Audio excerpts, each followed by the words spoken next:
Hello বন্ধুরা, আমার নাম শামীম আক্তার। আমরা আজকে স্টার্ট করব হিউম্যান আই, মানুষের চোখ সম্পর্কে পড়ব।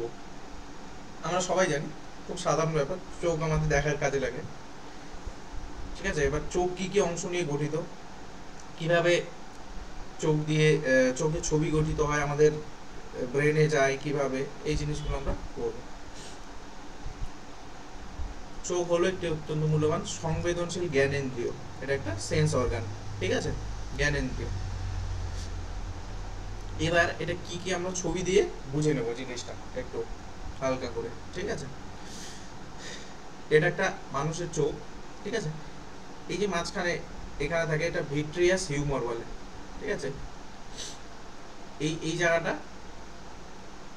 এই লাইনটা, এটা হচ্ছে রেটিনা, অপটিক স্নায়ু। ঠিক আছে, এখানে থাকে লেন্স, অ্যাকুয়াস হিউমার, তারারন্ধ্র থাকে, আইরিশ এখানে। ঠিক আছে, আর এটা কর্নিয়া। এবার এগুলোর কাজ কি কি? কাজগুলো হলো, মানুষের চোখ একটা ক্যামেরা সদৃশ, এটা আমরা সবাই জানি।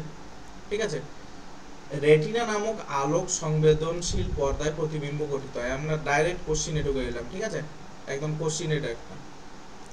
মানুষের ক্ষেত্রে চোখের কোন অংশে প্রতিবিম্ব গঠিত হয়? রেটিনাতে। এই যে রেটিনা দেখছো, এইখানে প্রতিবিম্বটা গঠিত হয়। ঠিক আছে, প্রতিবিম্বটা তৈরি হওয়ার পর এই যে অপটিক স্নায়ু আছে, স্নায়ুর মাধ্যমে এটা আমাদের ব্রেনে সিগন্যাল পাঠায়। ঠিক আছে, আলো কোন দিক দিয়ে প্রবেশ করে? আলো প্রবেশ করে কর্নিয়া দিয়ে। এই যে কর্নিয়া আছে, এটা দিয়ে আলো একটি পাতলা ঝিল্লির মধ্য দিয়ে চোখে প্রবেশ করে, যাকে কর্নিয়া বলে। ঠিক আছে, কর্নিয়া দিয়ে তাহলে আলো প্রবেশ করছে, লাইট। এটা হচ্ছে লাইট, এটা হচ্ছে ইমেজ।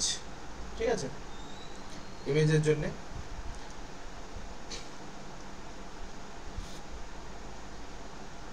স্ফটিকাকার ক্রিস্টালাইন লেন্সটি কেবলমাত্র বিভিন্ন দূরত্বে রাখা বস্তু সমূহকে রেটিনাতে প্রকাশ করার জন্য ফোকাস দূরত্বের প্রয়োজনীয় সূক্ষ্ম সমন্বয় সাধন করে। মানে আমাদের যে লেন্সটা থাকছে, এই যে এটা লেন্স, তো লেন্সটা কি কাজ করে? ছবিটাকে মানে ঠিকঠাক যাতে এই রেটিনার কাছে, মানে রেটিনার উপরে গঠিত হয়, সেটাকে নিয়ন্ত্রণ করে। ঠিক আছে, ফোকাস দৈর্ঘ্য কমিয়ে বাড়িয়ে। ফোকাস দৈর্ঘ্য কিভাবে কমায়? এখানে পেশি থাকে। ঠিক আছে, পেশিগুলোকে এই যে দেখো, সিলিয়ারি পেশি বলেছে, দেখেছো? সিলিয়ারি পেশি, এই পেশিগুলো বিভিন্ন সংকুচিত প্রসারিত হয়ে লেন্সের ফোকাস দৈর্ঘ্য কমিয়ে বাড়িয়ে প্রতিবিম্বগুলোকে ঠিকঠাক রেটিনাতে গঠন করতে সাহায্য করে। ঠিক আছে, সিলিয়ারি পেশি এগুলোকে আমরা বলবো। ঠিক আছে,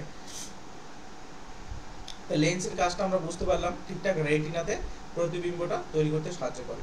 আইরিস হলো একটি গাঢ় পেশিবহুল পাতলা পর্দা, যেটি তারারন্ধ্র আকার নিয়ন্ত্রণ করে। এই যে তারারন্ধ্র আছে, এটার আকারটা, এটা এই যে এটা আছে দেখো, দুই দিক থেকে গেটের মতো আছে, এটা কমা বাড়া হয়ে তারারন্ধ্রের আকারটা নিয়ন্ত্রণ করবে। ঠিক আছে, তারারন্ধ্র চোখে প্রবিষ্ট আলোর পরিমাণ নিয়ন্ত্রণ করে। মানে চোখে যে আলো কতটা ঢুকবে সেটা নিয়ন্ত্রণ কি করে? তারারন্ধ্র বা পিউপিল। ঠিক আছে, তারারন্ধ্র বা পিউপিল যেটা নিয়ন্ত্রণ করে কতটা আলো ঢুকবে। কিন্তু আলো ঢুকাচ্ছে কি? Actually cornea. ঠিক আছে, চোখের লেন্স রেটিনাতে বস্তুর একটি অবশিষ্ট সৎ প্রতিবিম্ব গঠিত হয়। তাহলে রেটিনাতে কি ধরনের গঠিত হয়? কোশ্চেন পেয়ে গেলাম একটা, সৎ এবং অবশিষ্ট প্রতিবিম্ব গঠিত হয়। সৎ এবং অবশিষ্ট। রেটিনা হলো এক প্রকার সূক্ষ্ম ঝিল্লি, যাতে প্রচুর আলোক সংবেদী কোষ থাকে। এই আলোক সংবেদী কোষগুলো আলো দ্বারা উদ্দীপিত হওয়ার পর সক্রিয় হয়ে ওঠে এবং বৈদ্যুতিক সংকেত, ইলেকট্রিক সিগন্যাল ক্রিয়েট করে। ঠিক আছে, অপটিক স্নায়ুর মাধ্যমে মস্তিষ্কে প্রেরিত হয়, তার ছবিটা আমরা দেখতে পারি। এটা ঠিক আছে, এগুলো বোঝার জিনিস। ঠিক আছে, আমাদের কোশ্চিন যেটা পেয়ে গেলাম আমরা, রেটিনাতে বস্তু কি ধরনের? সৎ এবং অবশিষ্ট। সৎ এবং অবশিষ্ট কি ধরনের? সৎ এবং অবশিষ্ট প্রতিবিম্ব গঠিত হয়। সৎ হলে কি হবে? ম্যাগনিফিকেশন কি হয়?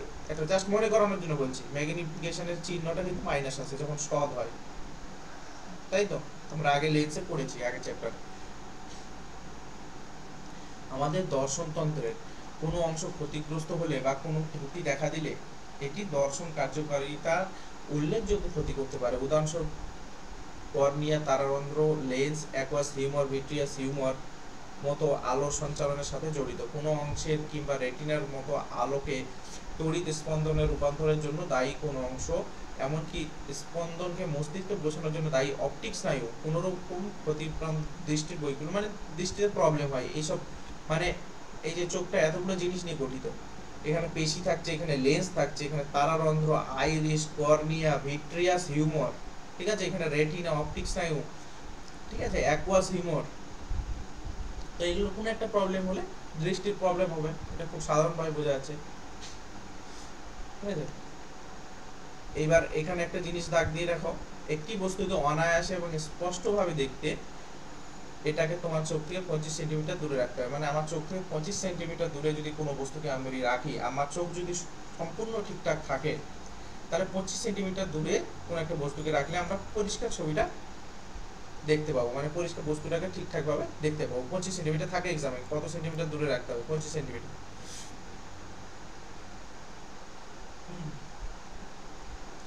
কখনো কখনো বয়স্ক লোকদের স্ফটিকাকার লেন্স বা ক্রিস্টালাইন লেন্সটি দুধের মতো সাদা ঘোলাটে হয়ে যায়। এই অবস্থাকে চোখের ছানি পড়া বলে। তোমরা ছানি পড়া বা ক্যাটারাক্ট শুনেছো, চোখটা ঘোলাটে হয়ে যায়, দেখতে পাবে ডাইরেক্ট যদি দেখো কারো ছানি পড়া চোখ ঘোলাটে হয়ে যায়। তো কোন অংশটা হয়? সাধারণত স্ফটিকাকার লেন্সটি বা ক্রিস্টালাইন লেন্স, লেন্সটা যেটা লেন্স, ছবিতে নিয়ে যাই, কোথায় গেল, এই যে লেন্সটা আছে, ঠিক আছে, যেটা প্রতিবিম্ব গঠন করতে সাহায্য করছে রেটিনাতে, এইটাতে মানে পাতলা পর্দা পড়ে যায় দুধের মতো সাদা, সেটাকে আমরা বলি ছানি পড়া বা ক্যাটারাক্ট।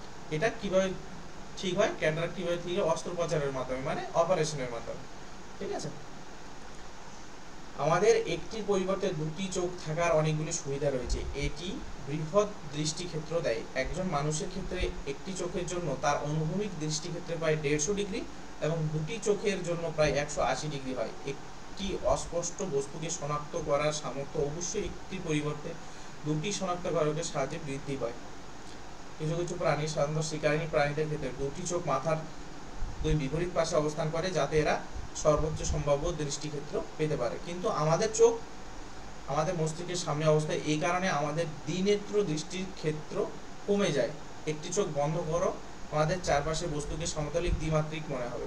দুটি চোখই খুলে রাখো, দেখবে চারপাশে বস্তু ত্রিমাত্রিক রূপ স্পষ্ট হবে। এটা বলেছে যে 2D 3D, একটি চোখ দিয়ে আমরা 2D জিনিস বুঝতে পারি, ঠিক আছে, মানে ছবিগুলো আমাদের চোখের সামনে 2D টাইপের হয়ে যায়, 2 ডাইমেনশনাল, দ্বিমাত্রিক। আর দুটো চোখ হলে বস্তুটাকে আমরা পুরোপুরি বুঝতে পারি, 3D 3 ডাইমেনশনাল পিকচার গঠিত হয়, ঠিক আছে। এটাই জাস্ট বলেছে। এবার আমরা মেইন জিনিসে ঢুকে যাব। এখানে যে দৃষ্টি প্রধান 3 ধরনের ত্রুটি থাকে, মানে প্রবলেম কি থাকে? 1 নাম্বার মায়োপিয়া বা হ্রস্ব দৃষ্টি, মায়োপিয়া বা নিয়ার সাইটেডনেস, ঠিক আছে। হাইপারমেট্রোপিয়া বা দীর্ঘ দৃষ্টি, ফার সাইটেডনেস, আর প্রেসবায়োপিয়া, ঠিক আছে। এই ত্রুটিগুলি উপযুক্ত গলীয় লেন্স ব্যবহার করে সংশোধন করা যায়।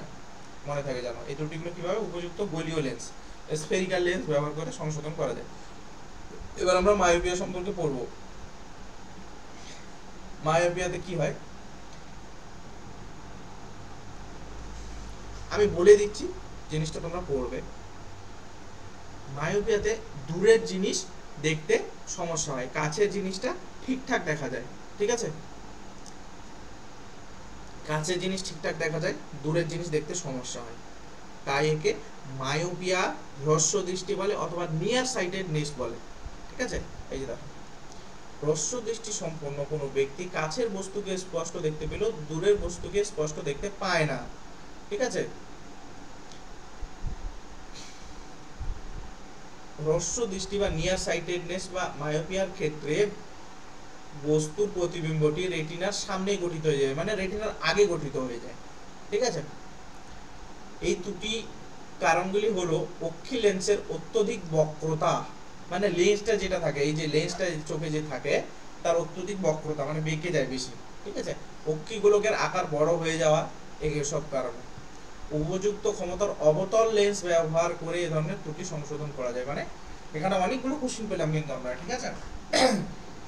1 নাম্বার হচ্ছে মায়োপিয়া বা নিয়ার সাইটেডনেস, নাম দুটো মনে রাখবে, ঠিক আছে। হ্রস্ব দৃষ্টি, মায়োপিয়া, নিয়ার সাইটেডনেস, একটাই অসুখের নাম, এটা একটাই প্রবলেম, যেটার ক্ষেত্রে আমরা কাছের জিনিসটা ঠিকঠাক দেখতে পাই, দূরের জিনিসটা দেখতে সমস্যা হয়।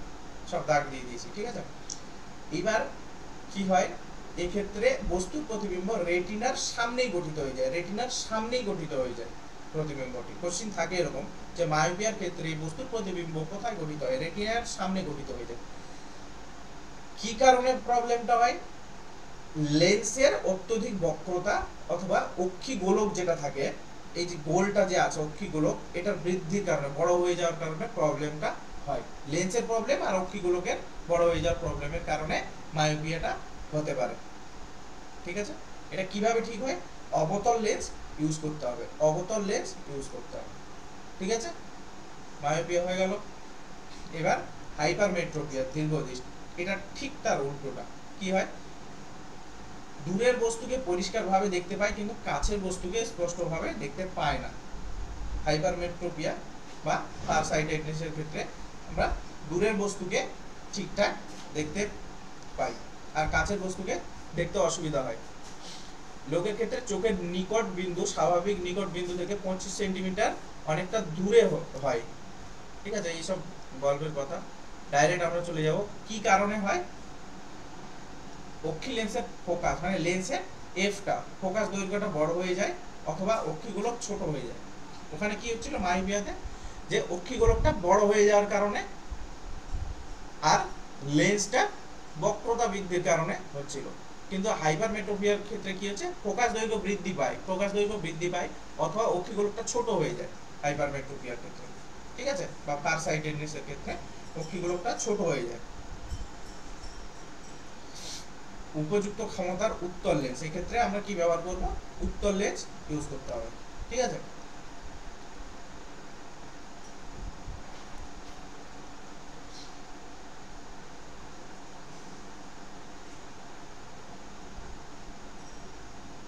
এই ক্ষেত্রে হাইপারমেট্রোপিয়ার ক্ষেত্রে বস্তুর প্রতিবিম্ব রেটিনার পিছনে তৈরি হয়। ওখানে কি হচ্ছিল, মায়োপিয়ার ক্ষেত্রে রেটিনার সামনে গঠিত হচ্ছিল, এটা সব পিছনে গঠিত হয়ে যায়। আর উত্তল লেন্স ইউজ করে ওটাকে ঠিকঠাক রেটিনাতে ফেলা হয়। ঠিক আছে, প্রেসবায়োপিয়া, বয়সের সাথে সাথে চোখের উপযোজন করার ক্ষমতা হ্রাস পায়। অধিকাংশ লোকের ক্ষেত্রে চোখের নিকট বিন্দু ক্রমশ দূরে সরে যায়। এদের ক্ষেত্রে সংশোধিত চশমা ছাড়া কাছের কোনো বস্তুকে অনায়াসে স্পষ্টভাবে দেখতে অসুবিধা হয়। ত্রুটিগুলোকে ক্ষীণ দৃষ্টি বলে। সিলিয়ারি পেশিগুলি ক্রমাগত দুর্বল হওয়া এবং অক্ষি লেন্সের নমনীয়তা হ্রাসের কারণে একটি সৃষ্টি হয়। অক্ষি লেন্স, যেটা লেন্স তার নমনীয়তা মানে ফ্লেক্সিবিলিটি, সে বিভিন্ন আকৃতি কমা বাড়া করে যে পেশিগুলো থাকে ওটাকে অ্যাডজাস্ট করে লেন্সটাকে। ঠিক আছে, সেই অ্যাডজাস্টমেন্ট পাওয়ারটা নষ্ট হয়ে যাওয়ার কারণে এই প্রেসবায়োপিয়াটা হয় বয়স হয়ে গেলে, মানে কড়া হয়ে যায়। এক কথা আমরা গ্রামের ভাষায় যেটা বলি যে লেন্সটা কড়া হয়ে গেছে। কিরকম কড়া, যে ওটা ঠিকঠাক বড় ছোট করে তার ফোকাস দৈর্ঘ্যটা কমিয়ে বাড়িয়ে ঠিক অ্যাডজাস্ট করতে পারছে না লেন্সটা, সেটাকে আমরা প্রেসবায়োপিয়া বলবো। একজন লোকের হ্রস্ব দৃষ্টি, দীর্ঘ দৃষ্টি, মানে মায়োপিয়া হাইপারমেট্রিয়া দুই ধরনের প্রবলেম হতে পারে এই ক্ষেত্রে প্রেসবায়োপিয়াতে। ঠিক আছে, দূরের জিনিস দেখতেও সমস্যা হতে পারে, কাছের জিনিস দেখতেও। ঠিক আছে, এই ধরনের লোকেদের প্রায় দ্বিফোকাসযুক্ত মানে বাইফোকাল লেন্সের প্রয়োজন হয়। প্রেসবায়োপিয়ার ক্ষেত্রে বাইফোকাল লেন্স মানে উত্তল অবতল দুই ধরনের লেন্সই দেওয়া হয় চশমাতে। এই যে দেওয়া আছে দেখো, দ্বিফোকাসযুক্ত উত্তল এবং অবতল উভয় প্রকারের লেন্স থাকে। উপরের অংশটিতে অবতল লেন্স দূরে সাহায্য করে আর নিচের অংশটিতে, চশমার উপরের অংশটিতে অবতল আর নিচেরটাতে উত্তল। ঠিক আছে, আজকাল কন্ট্যাক্ট লেন্স ব্যবহার করে বা অস্ত্রোপচার মানে অপারেশনের দ্বারা চোখের প্রতিসরণ জনিত রিফ্র্যাক্টিভ ডিফেক্ট সংশোধন করা সম্ভব। ঠিক আছে, তাহলে এখানে খুব ইম্পর্টেন্ট, চোখের মধ্যে এগুলোই সব থেকে ইম্পর্টেন্ট। ঠিক আছে, এই যে তিনটে যে ত্রুটি দেখলাম আমরা, ঠিক আছে, defect of vision and correction কিভাবে হয়, সেই তিনটে খুব ইম্পর্টেন্ট। জিনিসটা বারবার তোমরা পড়বে, গুলিয়ে যায়। ঠিক আছে, মায়োপিয়া হাইপারমেট্রোপিয়া এই দুটো বেশি করবে। আর প্রেসবায়োপিয়াটা গুলোই না, এই কারণে ওটা বয়স্ক লোকেদের হয়। তাদের এই যে সিলিয়ারি পেশিগুলো থাকে, চোখের ছবিতে আমরা যাচ্ছি দেখো, এই সিলিয়ারি পেশি, এই যে লেন্সের উপরে আর নিচে যে আছে এই দুটো, এই লেন্সটাকে ছোট বড় করে অ্যাডজাস্ট করে যাতে ছবিটা ঠিকঠাক রেটিনাতে গঠিত হয়। এইটা বয়স হয়ে গেলে এই পেশিগুলোর ক্ষমতা কমে যায়, পেশিগুলো ঠিকঠাক কাজ করে না। ঠিক আছে, তখন প্রবলেম হয়, ওইটাকে আমরা প্রেসবায়োপিয়া বলি। ওটা দুটো লেন্স ইউজ করা হয়, দ্বিফোকাল বাইফোকাল লেন্স, অবতল উত্তল দুই ধরনেরই থাকে। আর হ্রস্ব দৃষ্টি বা মায়োপিয়ার ক্ষেত্রে কি ইউজ করা হয়, মায়োপিয়ার ক্ষেত্রে ইউজ করা হয় আমাদের অবতল লেন্স। এটাকে আমরা বলি নিয়ার সাইটেডনেস, মানে কাছের বস্তুকে ঠিকঠাক দেখা যায়, দূরের বস্তুকে ঠিকঠাক দেখা যায় না। ঠিক আছে, এটা কি কারণে হয়? অক্ষি গোলক যদি বড় হয়ে যায়, গোলকটা বড় হয়ে যায়, এই লেন্সটা যে চোখের আছে সেটার বক্রতা বৃদ্ধি পেয়ে যায়, এই কারণে হয়। ঠিক আছে, আর হাইপারমেট্রোপিয়া বা ফারসাইটেডনেস কি কারণে হয়? অক্ষি গোলকের আকার ছোট হয়ে গেলে আর ফোকাস লেন্থ মানে ফোকাস দৈর্ঘ্যটা বেড়ে গেল। ঠিক আছে, এটা উত্তর লেন্স দিয়ে ঠিক করা হয়। ঠিক আছে,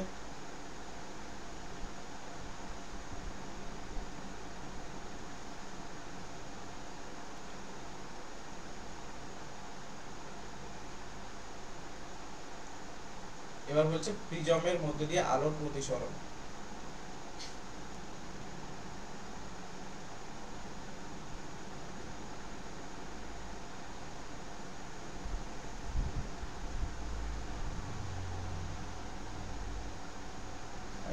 কাঁচের প্রিজম দ্বারা আলোর বিচ্ছুরণ, এটাই বলেছে তো, বিচ্ছুরণই তো।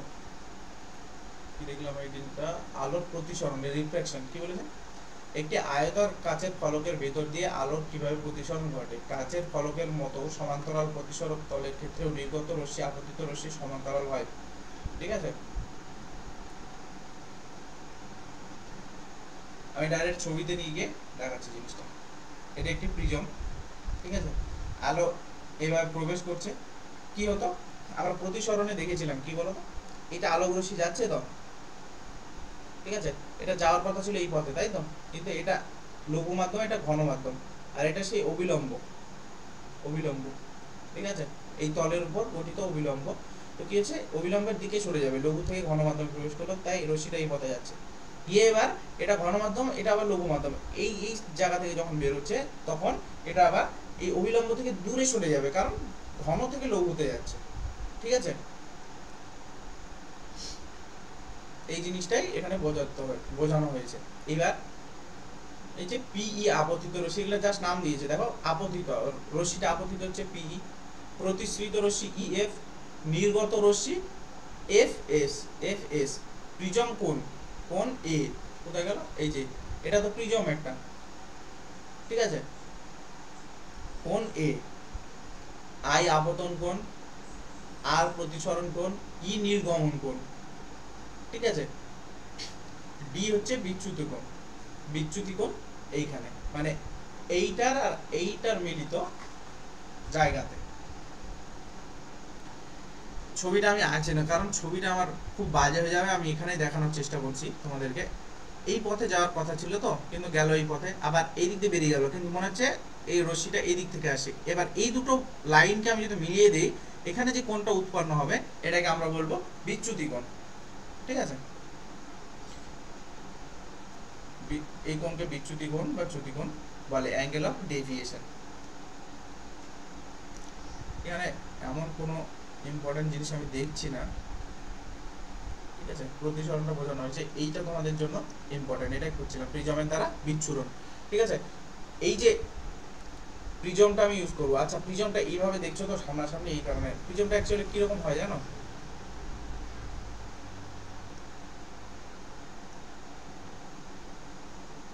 মানে ত্রিভুজ, মানে ধরো যে 100টা ত্রিভুজকে পর পর একসঙ্গে রেখে দিলে কিরকম হবে, বুঝতে পারছো? এটা 3D ছবি এটা। ঠিক আছে,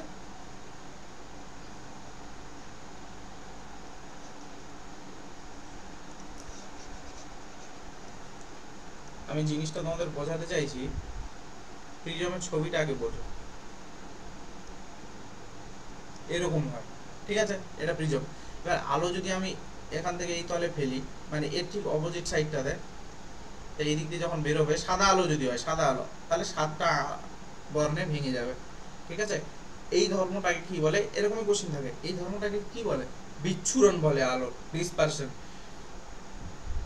ঠিক আছে, এবার এটা পরপর তোমাদের মুখস্থ করতে হবে, বেগুনি, নীল, আকাশি, সবুজ, হলুদ, কমলা, লাল। ঠিক আছে, এই কালারগুলো হয়তো ঠিকঠাক মিলবে না, কিন্তু নামটা এই সংকেত বেনিয়া সহকলা, এটা মুখস্থ করবে, পরপর থাকে। কি হয় এদের কোশ্চেনগুলো কিরকম থাকে আমি বলে দিচ্ছি। বলবে যে প্রিজমের মধ্যে দিয়ে আলোর বিচ্ছুরণের সময় সবথেকে কম বিচ্যুতি কোন কালারটার হয়, কোন রঙের আলোর হয়? সবথেকে কম বিচ্যুতি হয় রেড, এদিক থেকে কম হয়, সবথেকে বেশি হয় ভায়োলেট কালারটা, মানে বেগুনি কালারটা। এই যে এখান থেকে দেখো বেগুনি কালারটা সবথেকে বেশি বিচ্যুতি, লাল কালারটা সবথেকে কম বিচ্যুতি। কথাটা আমার মনে রাখবে, লিখে নাও।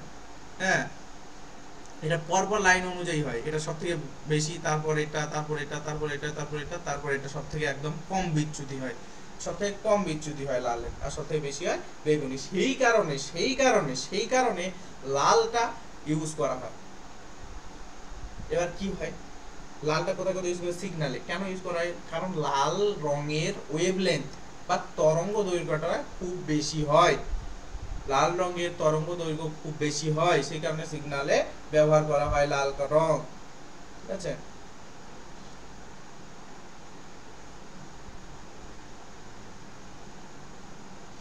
তোমরা সিগন্যালে দেখেছো কি কি কালার থাকে? রেড থাকে, অরেঞ্জ থাকে, ইয়েলো থাকে। এই যে দেখো, এই তিনটে কালার ইউজ করা হয়, হলুদ, কমলা, লাল। কেন ইউজ করা হয়?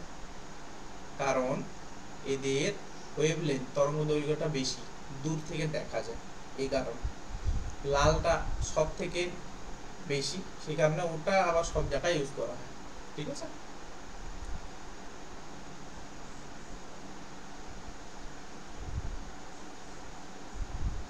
এটা কিছু না, পরীক্ষা। ঠিক আছে, সাদা আলো ভেঙে 7টা বর্ণে তৈরি করে।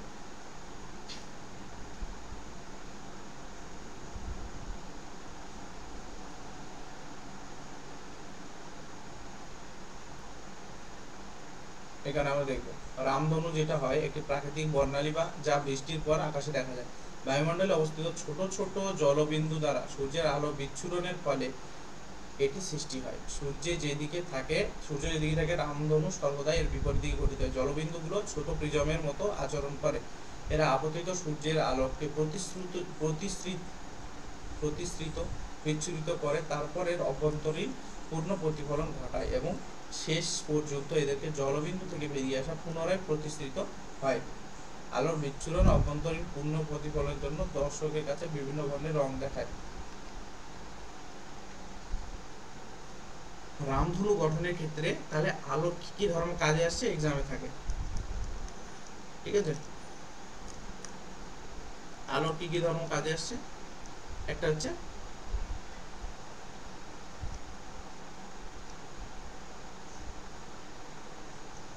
রিফ্র্যাকশন বা প্রতিসরণ। ঠিক আছে, রিফ্র্যাকশন। তারপর কি আসছে? ডিসপারশন বা বিচ্ছুরণ।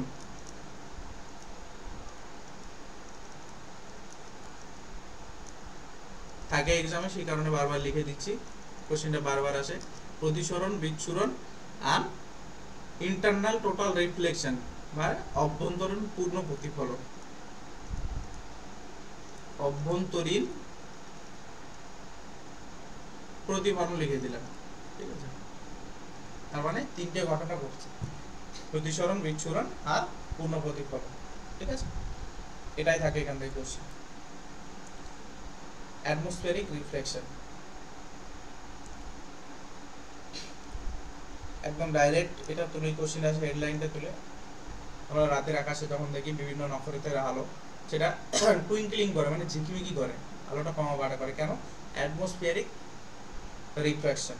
ঠিক আছে, প্রতিসরণ, অ্যাটমসফিয়ারিক রিফ্লেকশন, বায়ুমণ্ডলীয় প্রতিসরণের কারণে। ঠিক আছে, অনেক দূর থেকে নক্ষত্রের আলোগুলো আসে, বিভিন্ন জায়গায় বিভিন্ন ধরনের আবহাওয়া, মহাকাশে আমাদের পৃথিবীর স্তরগুলোতে, বায়ুমণ্ডলের স্তরগুলোতে ঢুকতে, তো সেগুলোর প্রতিসরাঙ্ক সবসময় চেঞ্জ হয়। প্রতিসরাঙ্ক চ্যাপ্টার আমরা পড়েছি, আলো যখন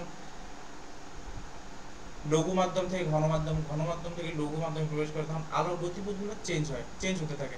তখন তাপমাত্রা পরিবর্তনের সঙ্গে সঙ্গে বিভিন্ন মাধ্যমের ঘনত্ব চেঞ্জ হয়, আর ঘনত্ব চেঞ্জ হলে কি হবে? প্রতিসরাঙ্ক চেঞ্জ হবে। সেই মাধ্যমগুলো প্রতিসরাঙ্ক চেঞ্জ হলেই আলোর গতিপথ চেঞ্জ হবে, আর তখন ঝিকিমিকি করবে।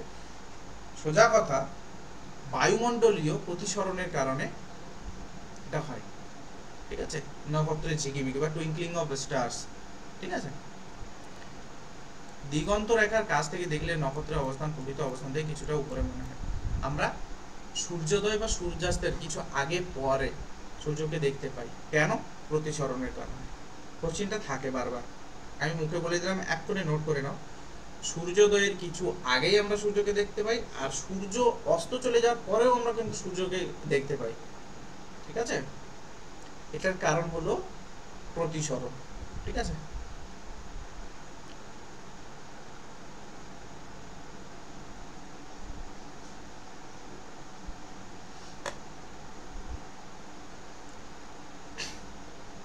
এই যে এখানে লেখা আছে অগ্রিম সূর্যোদয় আর বিলম্বিত সূর্যাস্ত, অ্যাডভান্সে দেখতে পাই, আবার ডিলে সানসেটও দেখতে পাই। এটা আলোর বায়ুমণ্ডলীয় প্রতিসরণের কারণে, আলোর প্রতিসরণ, ঠিক আছে। প্রতিসরণ ধর্মটা তো আলোরই। প্রকৃত সূর্যোদয় হওয়ার 2 মিনিট পূর্বে এবং সূর্যাস্তের 2 মিনিট পর, সময়টাও দেওয়া আছে এখানে, ঠিক আছে, আমি বলে দিলাম। স্ক্যাটারিং অফ লাইট, ঠিক আছে। স্ক্যাটারিং কাকে বলে? আমাদের চারপাশে বিভিন্ন বস্তু সময়ের সঙ্গে আলোর অন্তঃক্রিয়ার জন্য প্রকৃতিতে অনেক নয়নাভিরাম ঘটে। ভয়ঙ্কর বাংলা, ঠিক আছে। আকাশের নীল রং, গভীর সমুদ্রে, হ্যাঁ এই লাইনগুলো দাগ দিয়ে নেবে। কোন ধর্মের জন্য হয়? আকাশের নীল রং, গভীর সমুদ্রের জলের রং, সূর্যোদয় সূর্যাস্তের সময় রক্তের রক্তিমা, যে রেড কালার হয়ে যায় আকাশে সূর্যোদয় সূর্যাস্তের সময়, এটা আলোর স্ক্যাটারিং ধর্মের জন্য। গোলাবে না কিন্তু, ঠিক আছে।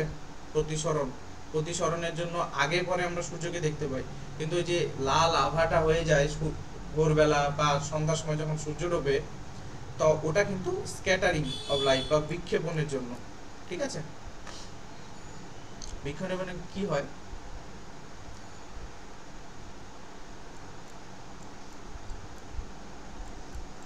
এটা পরিষ্কার কথা, বিক্ষেপণটা আমি জাস্ট বুঝিয়ে দিচ্ছি তোমাদের জিনিসটা, তাহলে কিউরিওসিটিটা কমপ্লিট হয়ে যাবে তোমাদের। বায়ুমণ্ডলে বিভিন্ন কণা থাকছে ছোট ছোট। এবার কি হচ্ছে,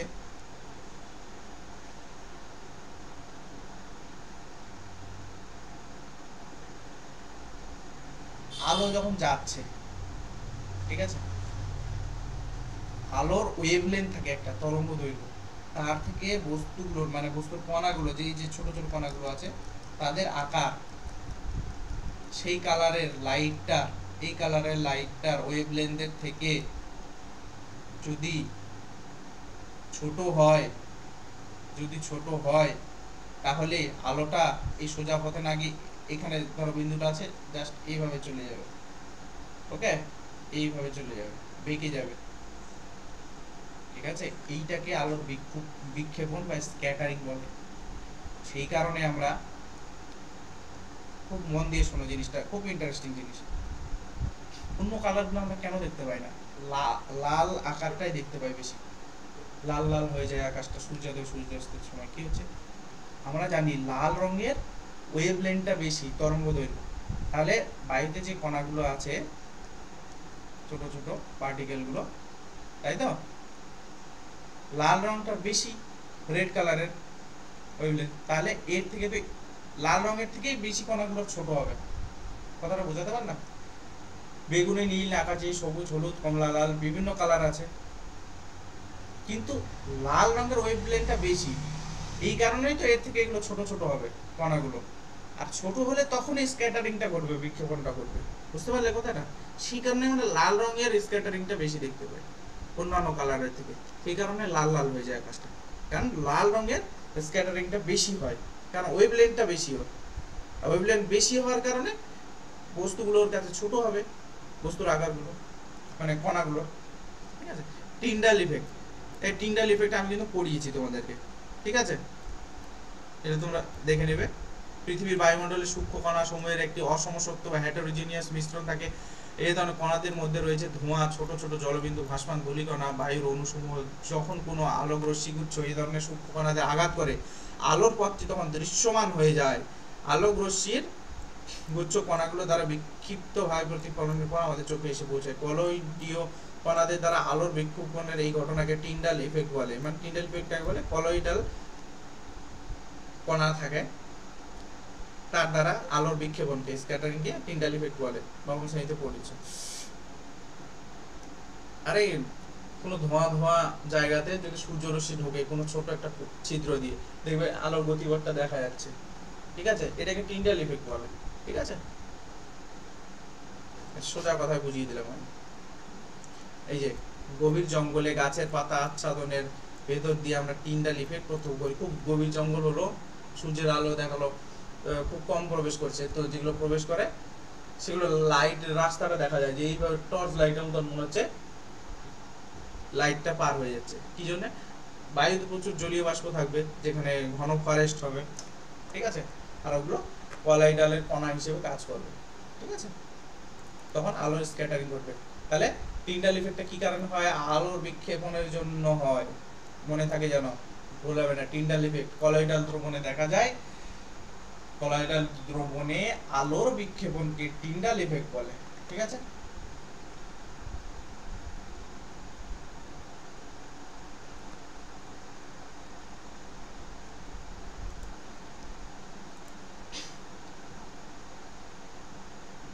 পরিষ্কার আকাশের রং নীল হয় কেন? বায়ুর কণাগুলো বায়ুমণ্ডলের অন্যান্য সূক্ষ্ম কণাগুলোর আকার দৃশ্যমান আলোর তরঙ্গ দৈর্ঘ্য অপেক্ষা ছোট হয়। বায়ুর কণাগুলো এবং বায়ুমণ্ডলের অন্যান্য সূক্ষ্ম কণাগুলোর আকার দৃশ্যমান আলোর তরঙ্গ দৈর্ঘ্য অপেক্ষা ছোট হয়। এরা লাল প্রান্তের বৃহৎ তরঙ্গ দৈর্ঘ্যে আলো অপেক্ষা নীল প্রান্তের ছোট তরঙ্গ দৈর্ঘ্যে আলোর বিক্ষেপণের ক্ষেত্রে অধিকতর কার্যকরী। লাল আলোর তরঙ্গ দৈর্ঘ্য নীল আলোর তরঙ্গ দৈর্ঘ্যের তুলনায় প্রায় 1.8 গুণ বড়। সূর্যরশ্মি বায়ুমণ্ডলের মধ্যে দিয়ে যাওয়ার সময় বায়ুর সূক্ষ্ম কণাগুলো দ্বারা লাল বর্ণের তুলনায় নীল বর্ণে আলো বেশি পরিমাণে বিক্ষিপ্ত হয়। ঠিক আছে, এই বিক্ষিপ্ত নীল রং আমাদের চোখে এসে পড়ে। যদিও পৃথিবীর কোনো বায়ুমণ্ডল না থাকতো তবে বিক্ষেপণ হতো না, আকাশটাকে কালো দেখাতো। খুব উঁচুতে ওরা যানের যাত্রীদের কাছে আকাশটাকে কালো মনে হয়, কারণ ওই উচ্চতায় লক্ষণীয় কোনো বিক্ষেপণ হয় না। ঠিক আছে, বিপদ সংকেতের জন্য লাল রঙের বর্ণের আলো ব্যবহার করা হয়, কারণ তরঙ্গ দৈর্ঘ্যটা বেশি। বলা হয় যে নীলের থেকে লালেরটা 1.8 গুণ বেশি। ঠিক আছে, এখানে স্ক্যাটারিংটা মানে আকাশের রংটা নীল কেন হয়? কারণ সব থেকে বেশি আলোকে বিক্ষেপিত করতে পারে নীল রং। সূর্যরশ্মি বায়ুমণ্ডলের মধ্যে যাওয়ার সময় বায়ুর সূক্ষ্ম কণাগুলো দ্বারা লাল বর্ণের তুলনায় নীল বর্ণ বেশি পরিমাণে বিক্ষিপ্ত হয়। ঠিক আছে,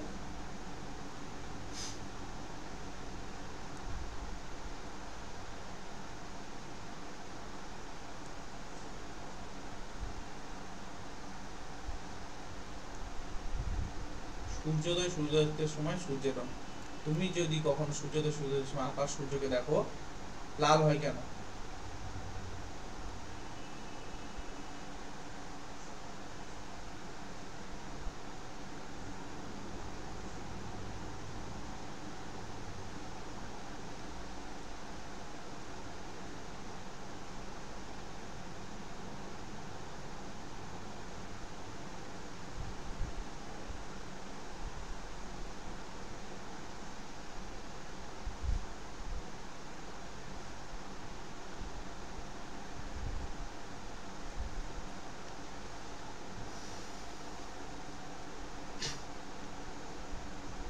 এখানে একটা জিনিস তোমরা ভাববে যে আমি ভুল বুঝিয়েছি, জিনিসটা এরকম নয়। এটা ছোট ক্লাসে তোমরা মানে 9-10 তো এই কারণে এখানে এই জিনিসটা দেখো যে কোথায় গেল, হ্যাঁ, সূর্যোদয় সূর্যাস্তের সময় সূর্যের রং লাল কেন হয়? কি বলছে? দিগন্তের কাছাকাছি থাকা সূর্য থেকে আসা আলো বায়ুর অপেক্ষাকৃত পুরু স্তরের মধ্যে দিয়ে পৃথিবীর বায়ুমণ্ডলে একটা দীর্ঘ অতিক্রম করে আমাদের চোখে পৌঁছায়। অপরদিকে মাথার উপরে থাকা সূর্যের আলো অপেক্ষাকৃত কম দূরত্ব অতিক্রম করে। মধ্যাহ্নে সূর্যকে সাদা মনে হয়, কারণ খুব সামান্যই নীল বেগুনি বর্ণ বিক্ষিপ্ত হয়। সূর্যের দিগন্ত রেখার কাছাকাছি অবস্থানে অধিকাংশ নীল আলো এবং ক্ষুদ্র তরঙ্গদৈর্ঘ্যের আলো বায়ুকণাগুলোকে বিক্ষিপ্ত করে, বায়ুকণাগুলো দ্বারা বিক্ষিপ্ত হয়, ফলে আমাদের চোখে দীর্ঘ তরঙ্গদৈর্ঘ্যে আলো এসে পৌঁছায় এবং সূর্যকে লালাভ মনে হয়। এই জিনিসটা বুঝতে পারলে? আমি ওই জিনিসটা বলেছিলাম লালটা কেন, আমি যেটা বললাম ওটা কিন্তু ভুল নয়, এটা ভেবো না এই জায়গাটার সঙ্গে কন্ট্রাডিক্ট করে যাচ্ছে, তো কন্ট্রাডিক্ট করছে না। আমি তোমাদের প্রথম দিনই যখন লাইট পড়াই, লেন্সগুলো পড়াই, তখনই তোমাদের কি বলেছিলাম একটা জিনিস, লাইট একটা খুব গোলমেলে ব্যাপার। কেন? লাইটের কণা ধর্ম আছে, মানে আমরা জানি, তো তোমরা জানো যে আলো ফোটন কণার স্রোত, ফোটন কণা, তার মানে আলো একটা পদার্থ, তাহলে ধরা নাড়া যাবে। কোন একটা পদার্থ হলে আমি তাকে টাচ করতে পারবো, তাকে কোন একটা বাক্সে ঢুকিয়ে দিতে পারবো। যখন আমি ওই জিনিসটা করতে যাচ্ছি তখন ও তরঙ্গের মতো ব্যবহার করছে, তরঙ্গ। ঠিক আছে, মানে আলোর দুটো ধর্মই বর্তমান, তরঙ্গ ধর্ম এবং কণা ধর্ম, ওয়েভ এবং পার্টিকেল নেচার দুটোই বর্তমান। সেই কারণে আলো কোনো একটা জিনিসকে ব্যাখ্যা করতে গেলে, কোনো একটা চরিত্রকে ব্যাখ্যা করতে গেলে বিভিন্ন জিনিস চলে আসে। যেরকম আরেকটা এক্সাম্পল দিই, রামধনু, একটু আগে পড়ালাম, রামধনু তৈরি হয় কিভাবে? প্রতিসরণ হয়, তারপর ডিসপারশন হয়, মানে বিক্ষেপণ হয়, সরি বিচ্ছুরণ হয়, বিচ্ছুরণ, ডিসপারশন মানে তো স্ক্যাটারিং, একটু ইংলিশগুলো প্রবলেম হয়ে যাচ্ছে। প্রথমে হয় প্রতিসরণ, তারপর হয় বিচ্ছুরণ, তারপর হয় পূর্ণ প্রতিফলন অভ্যন্তরে, তারপর আবার প্রতিসরণ হয়ে বেরিয়ে যায় একটা জলের কণার মধ্যে থেকে। তাহলে একটা আলোর একটা মানে কি বলবো, একটা কাজকে ব্যাখ্যা করতে গেলে কতগুলো জিনিস ঘটছে।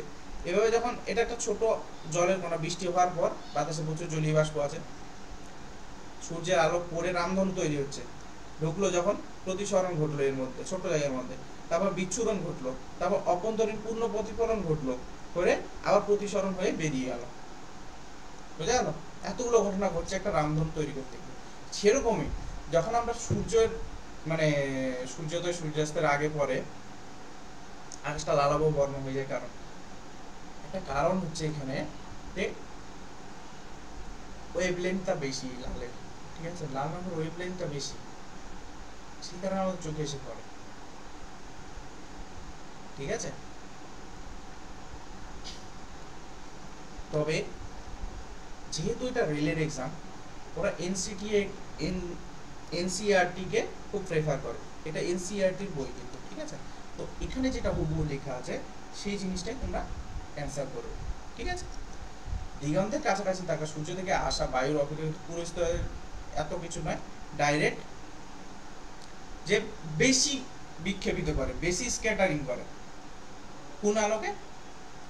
লালাভ, দীর্ঘ তরঙ্গ দৈর্ঘ্যের, এই যে যেটা বললাম আমি, হ্যাঁ দেখো এখানেও লেখা আছে, আমাদের চোখে এসে দীর্ঘ তরঙ্গ দৈর্ঘ্যের আলো এসে পৌঁছায় এবং সূর্যকে লালাভ মনে হয়। মানে দীর্ঘ তরঙ্গ দৈর্ঘ্য কার? আমি একটু আগে বললাম রেড কালারের, সেই কারণে ওইটাকে করে। দেখো এখানেও লেখা আছে, এটা এর আগে এতগুলো গল্প করলো, পড়ে দেখবে তোমরা এই জিনিসটা, এটা আমি দিয়ে দিয়েছি, পড়ে দেখবে। ঠিক আছে, অনেক কিছু একসঙ্গে ধর্মগুলো বোঝানো হয়। তো মেন জিনিস মাথায় রাখবে, লালের তরঙ্গ দৈর্ঘ্য বেশি, এখানে আমি লিখে দিচ্ছি, কোথায় গেল, এই সাদা জায়গাটাতে, বেগুনি, নীল, আকাশি, সবুজ, হলুদ, কমলা, লাল, এর তরঙ্গ দৈর্ঘ্য সব থেকে কম, এর তরঙ্গ দৈর্ঘ্য সব থেকে বেশি। ঠিক আছে, তরঙ্গ দৈর্ঘ্যের ক্ষেত্রে। ঠিক আছে, সেই কারণে লাল রংটা আমরা সিগন্যালে ব্যবহার করি। সূর্যাস্ত সূর্যোদয়ের আগে পরে দেখা যায়, কারণ তরঙ্গ দৈর্ঘ্য বেশি।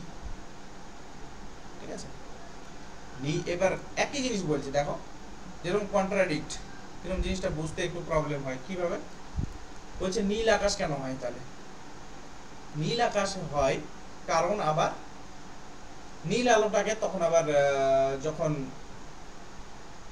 আমার কথাটা হলো, জিনিসটা বোঝো, যে যখন দিন থাকছে, ঠিক আছে, ধরো দুপুর 12টার সময় আকাশের রং নীল, পরিষ্কার আছে আকাশ, মেঘ থেকে নীল, আবার সেই একই আলো তো সূর্যেরই তো আলো, সূর্যাস্তের সময় আবার লালাভ হয়ে যাচ্ছে, লাল লাল টাইপের আকাশটা কেন হচ্ছে? বিকালবেলা কি করছে, লাল তরঙ্গ দৈর্ঘ্যটাকে বেশি বিক্ষেপিত করছে আর নীলটাকে কম হয়ে যাচ্ছে, আর দুপুরবেলা লাল রংটাকে বেশি করছে। জিনিসটা হাসির লাগছে না? সূর্যরশ্মি বায়ুমণ্ডলের মধ্যে যাওয়ার সময় বায়ুর সূক্ষ্ম কণা দ্বারা লাল বর্ণের তুলনায় নীল বর্ণকে বেশি পরিমাণে বিক্ষিপ্ত হয়। লেখা আছে তো লাইনটা, আমি নিজে বলছি না তো। ঠিক আছে, আবার এইদিকে চলে যাও, এখানে মধ্যাহ্নে সূর্যকে সাদা মনে হয় কারণ সামান্য নীল বেগুনি বিক্ষেপিত হয়। লাইনটা পড়ো। সাদা মনে হয় কারণ খুব সামান্যই নীল বেগুনি বর্ণ বিক্ষিপ্ত হয়, খুব সামান্য বিক্ষিপ্ত হয়। আর এখানে কি বললাম, নীল বর্ণের আলো বেশি পরিমাণ বিক্ষিপ্ত হয়। বোঝা গেল কথাটা? সুতরাং অ্যান্সার কোথায় কোনটা করবে এটাই এখন মেইন ব্যাপার, তাই তো? এত রিসার্চ করে আমাদের লাভ নেই, অ্যান্সার এটা করবে। যখন এটা থাকবে নীল রং কেন দেখা যায়, নীল রঙের বর্ণকে, অপশনে থাকবে নীল রঙের বর্ণকে বেশি বিক্ষিপ্ত করে, এটাই ঠিক, এটাই করবে, নীল রঙের বর্ণকে বেশি বিক্ষিপ্ত করে। আর সূর্যোদয় সূর্যাস্তের সময় লালাবো কেন হয়, লাল রঙকে বেশি বিক্ষিপ্ত করে, নীল বা অন্যান্য কালারকে কম বিক্ষিপ্ত করে। কাজ শেষ, আমাদের অ্যান্সার নিয়ে কথা, পরীক্ষায় পাস করতে হবে এইটা, ঠিক আছে? তো এই পর্যন্ত শেষ হলো, এগুলো সব তোমরা পড়বে ভালো করে, ঠিক আছে? পরবর্তী ক্লাসে দেখা হচ্ছে আবার।